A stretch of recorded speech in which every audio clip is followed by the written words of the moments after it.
Hello everyone, আমি টুম্পা চলে আসলাম আবার একটা নতুন ভিডিও নিয়ে। তো তোমরা কেমন আছো অবশ্যই কমেন্টে জানিয়ে দিও। আমার ভিডিওগুলো তোমরা অনেক ভালোবাসা দিচ্ছ, তার জন্য অনেক থ্যাংক ইউ। তো এটা হচ্ছে রবিবারের ভিডিও। আমি যাচ্ছিলাম বাপের বাড়ি, আর রবিবারে আমার বরের ছুটি ছিল না এবার। তো আমি বাড়িতে বসেছিলাম, আর বাড়িতে একটু দরকার ছিল, তার জন্যই যাচ্ছিলাম। আর আমি তো থাকার কোনো কথা ছিল না, তাও আমি একটা ড্রেস নিয়ে যাচ্ছি, কেননা ওয়েদারের তো কোনো কথা নেই, যখন তখন বৃষ্টি নেমে পড়ে, যদি রাতে আসতে না পারি তার জন্যই একটা ড্রেস নিয়ে গেলাম। তো দেখো এই ড্রেসটা আমি নতুন পরেছি, এটা পয়লা বৈশাখের ড্রেস। পয়লা বৈশাখে আরও এখনও অনেক ড্রেস আছে যেগুলো আমি এখনও পরিনি। তো এটা আমাকে বড় ননদ দিয়েছে, আমি তার জন্য থ্যাংক ইউ বলছিলাম টুকিকে। থ্যাংক ইউ টুকি।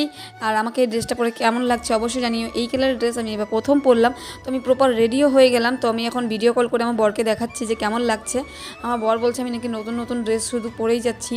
ও তো আর জানে না আমাকে কে কোন ড্রেসটা কখন দিয়েছে, তার জন্য আমি পরে পরে একটু সারপ্রাইজ দিয়ে দিই। তারপরে আমি দেখো সব রেডি করে নিয়ে আমি এখন বেরিয়ে পড়বো, তার জন্য জানলার পর্দাগুলো একটু বন্ধ করে দিয়ে গেলাম। আর বাড়িতে তো এখন কেউ নেই, তার জন্য একটু দরজাগুলো বন্ধ করে দিচ্ছি। আর আমার ভিডিওটা তোমাদের কেমন লাগছে অবশ্যই কিন্তু জানিয়ে দিও কমেন্টে। তোমরা কিন্তু কেউ কমেন্ট করছো না ঠিক মতন।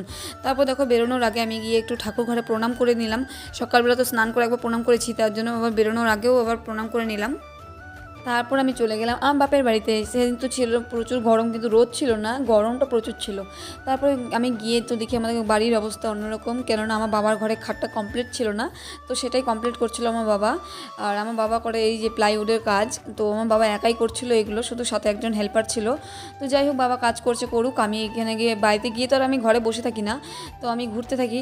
তারপর ঘুরতে ঘুরতে ভালো ইচ্ছা করলো যে একটু যাই হোক বোনের বাড়িতে যাই, আমার বোনের বাড়ি তো সামনেই। তো আমি গিয়ে চলে গেলাম সারপ্রাইজ দিতে।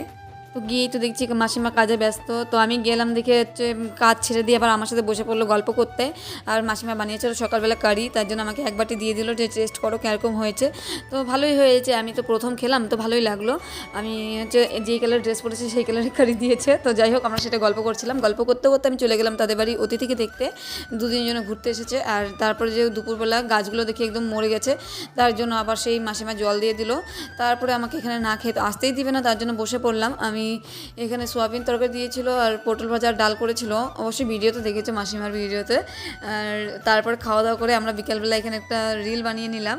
আর রিলটা অবশ্যই দেখছো তোমরা, আমাকে ট্যাগ করে দিয়েছে, তো তোমরা লাইক করে দিও। আর এখানে বাড়িতে এসে দেখি বাবার খাট কমপ্লিট একদম, শুধু এই মাথার গদিটা লাগালেই কমপ্লিট হয়ে যাবে। তারপর বাবার সাথে সাথে আমি আবার বিছানাটা গুছিয়ে দিলাম। তারপর আমি এই যে চলে গেলাম, একটু বলছিলাম না একটু কাজে গিয়েছিলাম, তো তার জন্য আমি একটু ঘোরাঘুরি করছিলাম। তো আমি এখন বাড়ি চলে আসবো শ্বশুরবাড়িতে, তার জন্য আমি এই যে বেরিয়ে পড়ছি। দেখো এই যে এই ব্যাগটাতে আমার একটা ড্রেস আছে, আমি এর আগে নিয়ে আসিনি, তার জন্য আবার নিয়ে আসলাম।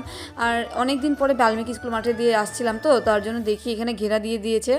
আর এখানে আমি বাল্মীকি মাঠে মোমোটা খুব ভালোবাসি, তার জন্য বসে পড়লাম হাফ প্লেট মোমো খেতে। কিন্তু এই ঘেরাটা দেখে আমি খুব অবাক হয়েছিলাম যে এভাবে কেন